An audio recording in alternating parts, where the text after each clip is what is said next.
தெருமுனை கூட்டம் மேடை கூட்டம் போட்டு ஜெயிக்கிற எலெக்ஷன் கிடையாது. அடுத்த எலெக்ஷன் சோஷியல் மீடியாவில் ஜெயிக்கிற எலெக்ஷன். அதை விஜய் ரொம்ப துல்லியமாக செயல்பட்டு கொண்டு இருக்கிறார்.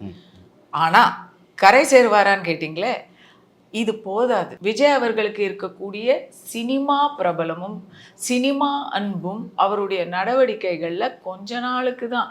அதுக்கப்புறம் அவர் என்ன செய்கிறாரு, என்ன கொண்டு வராரு, எவ்வளவு செலவு பண்ணுறாரு, ஜாதி ஓட்டுக்களை எப்படி ஹேண்டில் பண்ணுறாரு, தாய்மார்களை எப்படி கவர்றாரு, இப்படி ஏற்கனவே மற்ற கட்சிகளில் எஸ்டாப்ளிஷாக பரம்பரையாக நான் சூரியனுக்கு தான் அங்கே குத்துவேன், நான் மாங்காவுக்கு குத்துவேன், இலைக்கு குத்துவேன் அப்படின்னு சொல்கிறவங்களை எப்படி இவர் மாற்ற போகிறாரு, இதுக்கெல்லாம் இன்னும் பதிலே வரல.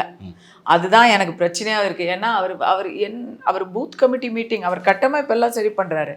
அந்த பூத் கமிட்டி மீட்டிங்கில் ஒரு முக்கியமான ஒரு அங்கம் என்னென்னா, வாக்காளர்களை நீங்கள் எப்படி ரவுண்ட் அப் பண்ணுறீங்க, எப்படி அவங்கள நீங்கள் இது பூத் லெவல்ல எப்படி வர்க் பண்ணி நீங்க கொண்டு வர போறீங்க வாக்குகளை அப்படின்னு. அந்த கேள்விக்கு எனக்கு பதில் எனக்கு தெரியல. ஒருவேளை நான் சரியா கவனிக்கலையா என்னன்னு தெரியல. இல்ல அவங்களுக்கே தெரியல. சில பைட்ஸ்லாம் நம்ம பார்க்க முடிஞ்சது. பூத் கமிட்டினா என்னன்னு தெரியாது, நாங்க அண்ணனை பார்க்க வந்திருக்கோம்னு